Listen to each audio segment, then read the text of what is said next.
Hello guys, Termex here, and welcome back to another Wonderlands video. Today I do want to talk about a problem within the community, and it's not the first time a game community has ever had this certain group of people, and this people are the people that I like to refer to as the White Knights. There is a large portion of people I see that are blindly defending Wonderlands in the aspect that they did no wrong, that it's a perfect game, and you know, Wonderlands has did so many things right. I sound like a broken record at this point saying all the goods about Wonderlands, even though some people just ignore the good and nitpick the negatives I like to point out. And a group of people, I don't want to label them negatively because it's not entirely negative, but it does have a negative impact on the game. When you have a very loud minority of the community that's like, this game is perfect, there's nothing wrong with it, you're doing a great job, that very loud minority is going to get a lot of attention when it comes to the developers. A lot of positive press will be pushed towards them, and they won't really listen. They'll just brush everything else off as negative criticism. And that's the thing. You could love something objectively and say it's great in your eyes, but it's not perfect. Nothing is really perfect in this world. Not me, not you, not Wonderlands, not anything. Nothing in this world is perfect, and the White Knights of the community are assuming that the game is just great. It's perfect. Nothing needs changed. But how does this negatively impact the community? Well, when you have these people that defend it, they will kind of just, push along the people that have some criticism to say. If you point out a criticism in Wonderlands, for example, like, I personally believe that Chaos Chamber is a very repetitive game mode, they will kind of just say, it's not that repetitive, it's the best endgame we've ever seen, you need to stop taking it for granted, there's so many different trial modes, you just need to get better. And I don't understand that argument whatsoever. You're telling me, sure, Chaos Chamber is probably one of the best endgames ever, but who's gonna actually play Chaos Chamber for 6 hours a day? Please let me know. I mean, if you're just starting the game and you're probably having a blast with it, sure. But when I almost have 1,000 hours on Wonderlands and I make content for the game, so I'm probably playing more than your average person, it is the most boring thing to a certain degree. And it's not just because, like I said before, it's a bad mode. It's amazing. Chaos Chamber's fun, but it's the only mode. I'm not going to repeat myself like I have in other videos, but I'm going to continue talking about the subject. It's mainly my annoyance to where, why can't the community both point out the great positives of a game, but also be critical? Why can we not be positive and critical? It's like the hardest combination I've seen in any game community around. It's either overly positive or overly negative. There's not really a in-between with most communities, and it's more toxic than you think. You would think, oh, well, too much positivity is a good thing, right, term? No. If you're overly positive about things that you shouldn't always be positive about, like, yes, thank you, Wonderlands, for evolving the final boss this week. This is the best content we've had in recent years. You're doing a great job. Please give us more. They're gonna do that. You are going to dedicate yourself to this thing that you love. And that's just human behavior. You're going to dedicate what you love in a positive manner, and you can't really prevent that. I'm not at all trying to tell you to change the way you think. I'm not trying to tell you to change the way you feel. I'm simply saying, why can't we convey ourselves in the sense that nothing is perfect? I mean, perfect is such an objective term. Some people are saying pizza's a perfect food, right? Not everyone thinks pizza's the perfect food. Perfect within itself is such an objective word that I don't know why it gets thrown around so much, and that is the issue. That is the issue. The large portion of the community is not happy with Wonderlands, is not playing the game on a daily basis, hell, not even probably a weekly basis. So why can't we just criticize in a positive light? I made another video addressing this a few days ago. It's probably a week or two by now. I don't remember. But I made a video talking about the overall overwhelming negativity. And now I'm kind of talking about the overwhelming unnecessary positivity. And I know that sounds so fucking weird. I know it sounds so weird coming out of my mouth that you want less positivity? No, I just want that positivity in the right places. When the positivity is in the wrong places, it's just as bad as the negativity in the wrong places. It's a dual-edged sword here. We could have so much better use of our time other than falsely honestly saying that this is perfect, doesn't need to change, because a lot of people kind of write it off. When somebody has a great valid criticism about the game, they're like, oh, well, this, and this, and that, and then that group of people is like, oh yeah, I agree, dude, this guy's just a hater and wants the game to change when it's fine. And that just creates for a toxic environment. And again, if you are thinking I'm saying stop being positive, I'm not. That is not at all what I'm saying. If you've been listening, I'm saying you need to put positivity in the right basket. When it's in the wrong basket, it creates toxicity. Does that make sense? I think that's a good quote. It's Termex 2022. But that's really all I have to say on this topic. I did want to talk to ThiccFilA because he's been in this community a lot longer than I have, and I wanted him to talk about a few things on his end that he might have experience in his time in the Borderlands/Wonderlands community. Yo, what's going on, Term X viewers? Today, I'm back for a little bit of Borderlands content. You know, I'm doing the multiverses thing over on my YouTube, if you guys want to come by and say what's up. But today, we're going to break down White Knights in Borderlands, or just honestly White Knights in general, and how people can often come to misunderstand each other and the truth of, you know, different intentions and whatnot. And yeah, so let's just go ahead and break it down. So in my opinion, I'm not going to trash talk anything or anyone. In fact, I can fully understand the White Knight perspective. You know, you're playing a game, a franchise you love, and that's the real truth of the situation.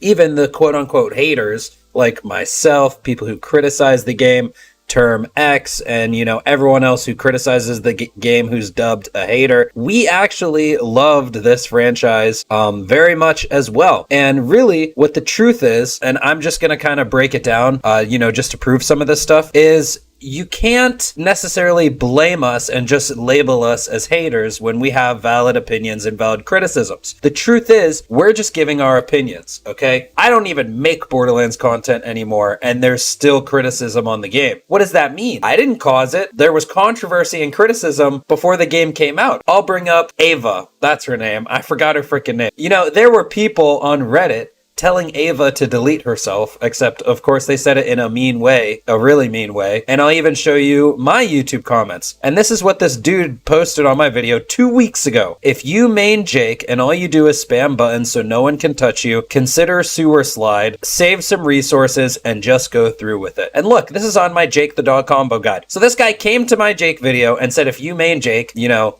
commit Sudoku. Guys, people just do this, okay? You can't blame people. Like, for example, all the pros in this game talk trash on Jake. Am I gonna blame the pros for this comment? No. This is some random dude on the internet. And just to prove that, you know, I'm not just, you know, we're not haters. We truly give our opinions. Here was a video on why the Guardian takedown was so innovative to Borderlands 3. And let's just go ahead and skip. Call me crazy for this opinion because many players disliked it originally. A lot of you guys still dislike it now, and that's because, in my opinion, it was just implemented poorly. That's what we're going to be talking about in today's video. And there it is. What did I just say? When the Guardian takedown came out, so many players were just haters. They were just hating on it. However, I was one of the voices out there saying this Guardian takedown is actually so innovative. There's actually a lot of cool things that they did. However, they did implement a few things that was bad for gameplay, like some of the parkour, just completely resetting your lives. You know, even though you had to do so much mandatory mobbing, the animals that needed mandatory mobbing, stuff like that. You know, I gave my own opinion, my own valid criticisms. And here's another one that's funny. Remember when the Borderlands movie came out and everyone was calling Cate Blanchett too old? Well, I actually made this Reddit post. It got 3K upvotes, by the way. And it was, honestly, in support of Cate Blanchett, okay? But never forget, I'm the #1 Cate Blanchett sim. Real quick. Bro, there were literally Reddit comments where this dude's just like, she too old. And I put all of Cate Blanchett's awards on the screen. Possible. And Thor, your average Redditor, You have no idea what's possible. has no idea what's possible.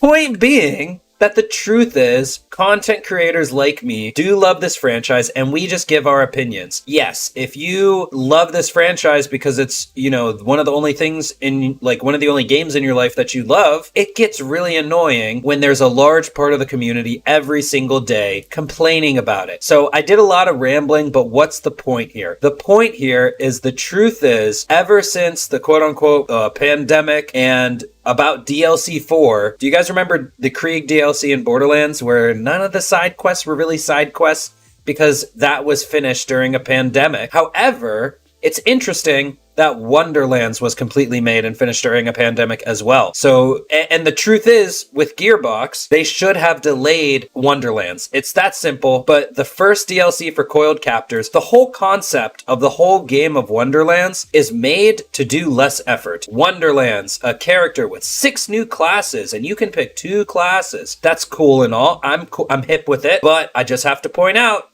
there's way less skill trees in the game. Or did I say 6 classes? How many classes are there? I think it is 6. Wonderlands, the end game is the Chaos Chamber, randomized dungeons. You know, to be fair, there's probably a lot more maps in the Chaos Chamber. You know, it probably took a lot of work to make all those Chaos Chamber maps. But at the same time, it's just a cheap randomized dungeon. It's just quantity over quality. You know, let me give you a good example in Borderlands 3, the DLC Hemovorus, where they simply added a raid boss. Okay, I don't see many people complaining about this DLC, besides maybe some of the Ava story missions, because, you know, people just have hate boners for Ava, and that's fine. But nobody complained about the Hemovorus half of this DLC. It's a much more quality piece of content that people have come to expect of Gearbox. A lot of people hate on the arms race mode, and that's an opinion. You know, they don't like that game mode. That's fine. But I don't see many people questioning the actual quality of it. You know, I never questioned the quality of it. Honestly, I liked arms race. I frickin' did every loot chest in arms race. I made a bunch of videos about arms race, but I did have some critiques on it as well,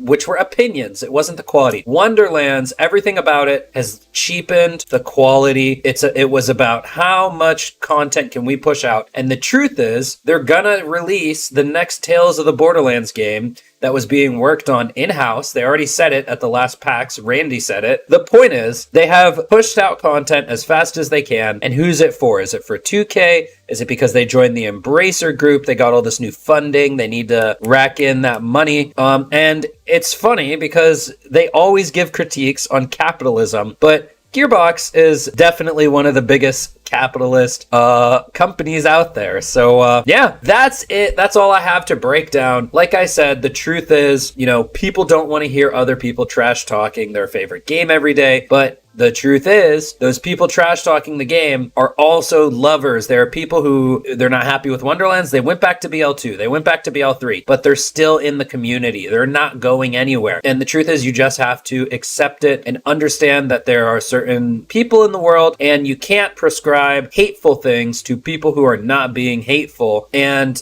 I'm not even just talking about the one specific situation you guys know I could be alluding to. It's just in general. When there's a disagreement or an argument, or someone just simply labels someone a hater on Twitter, because it happens all the time, or on Reddit, for example. And the truth is, you know, none of us want to be haters. We all just want to be lovers, but you just got to remember who's to blame, and that's Gearbox. See you guys in the next one. I'm out.